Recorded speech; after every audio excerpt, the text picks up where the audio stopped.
लो जी foreign funding case ते अमरीकी सफीर के अगे पिछे पूछला मार के ते उन्हें को गड्डियां वसूल करने का पता चलिया है कि इमरान खान ए जनाब अमेरिकन यहूदी ते इंडियन इसराइली एजेंट है ते हुण जाके ए गड्डियां गुड्डियां जो वसूल हुई ने सारा कुछ होया है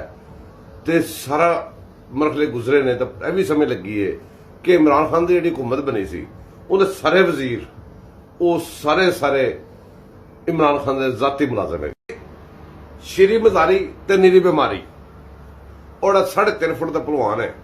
वह अज फट पे है। सब ड्रामे ने टोपी ड्रामे क्या उन्होंने इन्ने साल हुकूमत की है वजीर रही है उन्होंने नहीं पता कि गुलामियां हो रही ने। फिर आके पूछते रहे हमको गुलाम है तुहानू दस के थक गए तुम हर बंदे दे हर पक्ष दुश्मन के गुलाम है हो। पागल बनाने वास्ते जो परदे पुरदे कितने फिरते सी पिंकी पीरनी वो जी बड़ा पर्दा एडे मॉडर्न दौर के परदे पुरदे हो रहे थे। अज जाके पता लगा क्यों पर्दा करता भाई जी पिंकी पीरनी नहीं सी तो बुशरा करी जाते सी परदे छुपया वो बशीरा डाकू है तो उन्हें को गोगे रखे